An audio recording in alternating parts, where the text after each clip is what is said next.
Welcome back to my channel. ಹೊಸದಾಗಿ channel ನೋಡ್ತಾ ಇದ್ದರೆ ಸಬ್ಸ್ಕ್ರೈಬ್ ಮಾಡಿಕೊಂಡು ಸಪೋರ್ಟ್ ಮಾಡಿ. ಸಚ್ಚಿದಾನಂದ ಸಾಯಿನಾಥ್ಗೆ ನಮಸ್ಕಾರ ಮಾಡುತ್ತಾ ಸಾಯಿನಾಥರ ಅನುಗ್ರಹ ಎಲ್ಲರ ಮೇಲೂ ಇರಲಿ ಅಂತ ವಿಡಿಯೋ ಪ್ರಾರಂಭ ಮಾಡ್ತಾ ಇದ್ದೀನಿ. ಸ್ನೇಹಿತರೆ, ನಮಗೆ ಶನಿವಾರ ತುಂಬ ಮುಖ್ಯವಾಗಿ ನಾವು ಆಂಜನೇಯ ಸ್ವಾಮಿಯನ್ನು ಪೂಜಿಸುವಂಥದ್ದು. ಕಲಿಯುಗದ ಭಗವಂತನನ್ನು ಆರಾಧನೆ ಮಾಡ್ತೀವಿ. ಕಲಿಯುಗದ ಭಗವಂತನು ನಮಗೆ ಬಡ್ಡಿ ಸಾಲ ಏನಿರುತ್ತೆ ಅದನ್ನು ನಿವಾರಣೆ ಮಾಡಿಕೊಳ್ಳೋದಕ್ಕೆ ಮುಖ್ಯವಾಗಿ ಈ ದಿನ ಮಾಡುವಂಥ ಪರಿಹಾರ ಸಹಾಯ ಮಾಡುತ್ತೆ. ಎಷ್ಟೋ ಜನಕ್ಕೆ ಶನಿ ದೋಷಗಳಿಂದ ತುಂಬ ಬಾಧೆ ಪಡ್ತಾ ಇರ್ತಾರೆ. ಶನಿವಾರ ಶನಿ ದೋಷಗಳನ್ನು, ಅರ್ಧಾಷ್ಟಮ ಶನಿಯನ್ನು ಎಷ್ಟೋ ಜನ ಕೆಲವೊಂದು ಪರಿಹಾರಗಳ ಮುಖಾಂತರ ಮಾಡ್ಕೊಳ್ತಾ ಇರ್ತಾರೆ. ಈ ಬದಲಾವಣೆಗಳನ್ನು ನಾವು ಮಾಡಿಕೊಂಡ್ರೆ ಯಾವುದೇ ರೀತಿಯಾದಂಥ ನಾವು ದೊಡ್ಡದಾಗಿ ಪರಿಹಾರಗಳನ್ನು ಹುಡ್ಕೊಂಡು ಹೋಗುವ ಅಗತ್ಯ ಇರೋದಿಲ್ಲ. ಯಾಕಂದರೆ ಶನಿದೇವರು ನಮ್ಮ ಜೀವನದಲ್ಲಿ ಕ್ರಮಶಿಕ್ಷಣವನ್ನು ನಮಗೆ ಗುರ್ತು ಮಾಡಿಸುತ್ತೆ. ನಾವು ಬರುವಂಥ ಕಷ್ಟಗಳನ್ನು ನೆನೆಸ್ಕೊಂಡು, ಅಥವಾ ನಾವು ಯಾರನ್ನ ಪ್ರೀತಿ ಮಾಡ್ತಾ ಇರ್ತೀವಿ, ತಂದೆ ತಾಯಿಯನ್ನು ನಾವು ಮುಖ್ಯವಾಗಿ ಗೌರವ ಕೊಡೋದ್ರಿಂದ ಅಕ್ಕಪಕ್ಕದಲ್ಲಿರುವಂಥವರಿಗೆ ಯಾರಿಗೇ ಆಗಿರಬಹುದು ಗೌರವ ಕೊಟ್ಟು ಮೋಸ ಮಾಡದೆ ನಮ್ಮ ಜೀವನವನ್ನು ತುಂಬ ಶಿಸ್ತುಬದ್ಧವಾಗಿ ನಡೆಸ್ಕೊಂಡು ಹೋಗುವಂತೆ ಮಾಡುತ್ತೆ. ಶನಿದೇವರ ಒಂದು ಪ್ರಭಾವದಿಂದ ಸಾಕಷ್ಟು ಜನ ಶನಿದೇವರು ಜೀವನದಲ್ಲಿ ಬಂದರೆ ಕಷ್ಟಗಳು ಜಾಸ್ತಿ ಇರುತ್ತೆ ಅನ್ನುವಂಥದ್ದು.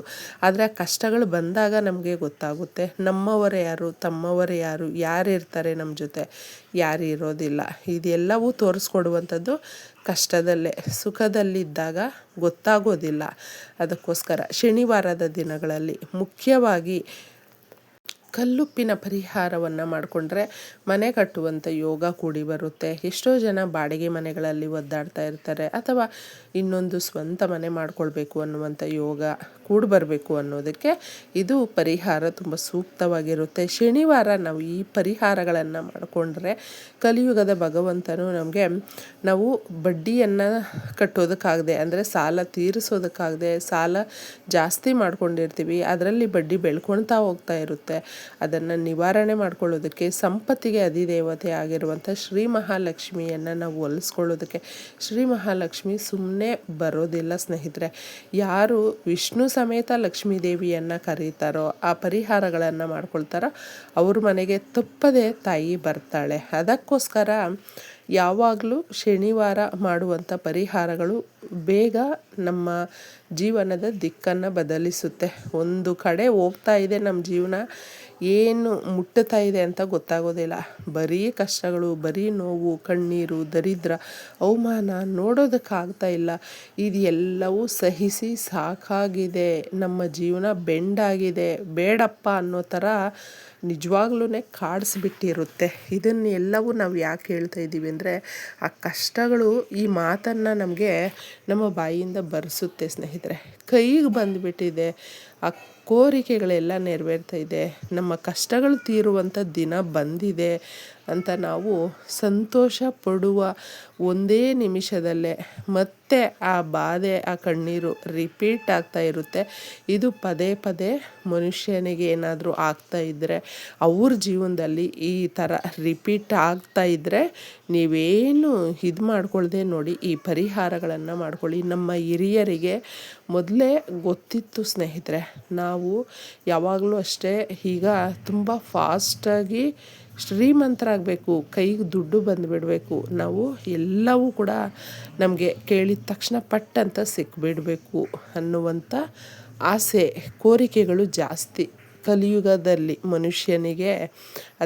ಅದನ್ನು ನಾವು ಸ್ವಲ್ಪ ಕಂಟ್ರೋಲ್ ಮಾಡಿ ನೆಮ್ಮದಿಯನ್ನು ಪಡ್ಕೊಳ್ಳೋದಕ್ಕೆ, ನಾವು ಅಂದುಕೊಂಡಿರುವ ಕೆಲಸಗಳು ಸರಾಗವಾಗಿ ಆಗೋದಕ್ಕೆ, ಮನುಷ್ಯನೇ ಶತ್ರು ಸ್ನೇಹಿತರೆ. ನರದೃಷ್ಟಿ ಜಾಸ್ತಿ ಆದಾಗ ಈ ಸಮಸ್ಯೆಗಳನ್ನು ಎದುರಿಸ್ತಾ ಇರ್ತೀವಿ, ತಪ್ಪಿಸೋದಕ್ಕಾಗೋದಿಲ್ಲ. ಅಂತಹವರು ಈಗ ತಿಳಿಸುವಂಥ ಈ ಪ್ರತಿ ವಸ್ತುವಿನಲ್ಲೂ ಕೂಡ ಶಕ್ತಿ ಅನ್ನೋದು ಜಾಸ್ತಿ ಇರುತ್ತೆ ನಮ್ಮ ಸಮಸ್ಯೆಗಳನ್ನು ಬಗೆಹರಿಸೋದಕ್ಕೆ. ಒಣಮೆಣಸಿನಕಾಯಿ ಸುಮಾರು ಜನ ಅಂದ್ಕೊಳ್ಬಹುದು, ಇದು ಎಷ್ಟು ಪವರ್ ಇದೆ ಅಂದರೆ, ನರದೃಷ್ಟಿ ನಮ್ಮ ಜೊತೆ ಮಾತಾಡುವಂಥವರು ಬೆಲ್ಲದಿಂದ ಮಾತಾಡ್ತಾರೆ, ಅಂದರೆ ತುಂಬ ಸ್ವೀಟಾಗಿ ಮಾತಾಡ್ತಾ ಇದ್ದಾರೆ, ಅದನ್ನು ನಾವು ನಂಬಿಡ್ತೀವಿ. ಆದರೆ ಅವ್ರ ಮನಸ್ಸಲ್ಲೆಲ್ಲವೂ ಕೂಡ ನಮ್ಮ ಮೇಲೆ ತುಂಬ ವಿಷ ಇಟ್ಕೊಂಡಿರ್ತಾರೆ. ಜೀವನ ನಮಗೆ ಚೆನ್ನಾಗಿರಬಾರ್ದು ಅಂತ ಬಯಸ್ತಾ ಇರ್ತಾರೆ, ಕೇಡನ್ನು ಬಯಸ್ತಾರೆ.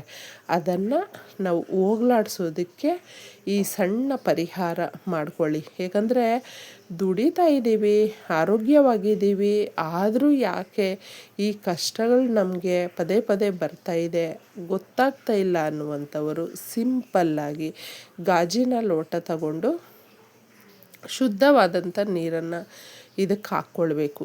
ಅದರಲ್ಲಿ ಕರೆಕ್ಟಾಗಿ 1 ಸ್ಪೂನಷ್ಟು ನೀವು ಅರಿಶಿಣವನ್ನು ಹಾಕಿದಾಗ ಅರಿಶಿಣದ ನೀರು ರೆಡಿಯಾಗುತ್ತೆ ಸ್ನೇಹಿತರೆ. ಇನ್ನು ಈಗ ತಿಳಿಸುವಂಥ ವಸ್ತುಗಳು ಎಲ್ಲವೂ ಕೂಡ ಕಲ್ಲುಪ್ಪು ನಮಗೆ ಗಾಳಿಯನ್ನು ಶುದ್ಧ ಮಾಡುತ್ತೆ, ತೇವಾಂಶ ಎಲ್ಲಿರುತ್ತೋ ಅಲ್ಲಿ ಶುದ್ಧ ಮಾಡುತ್ತೆ, ನಕಾರಾತ್ಮಕ ಶಕ್ತಿಗಳು ಎಲ್ಲಿರುತ್ತೋ, ನೆಗೆಟಿವ್ ಎನರ್ಜಿ ಎಲ್ಲಿರುತ್ತೋ ಅದನ್ನೆಲ್ಲವೂ ಪಾಸಿಟಿವ್ ರೀತಿಯಲ್ಲಿ ಕನ್ವರ್ಟ್ ಮಾಡುತ್ತೆ.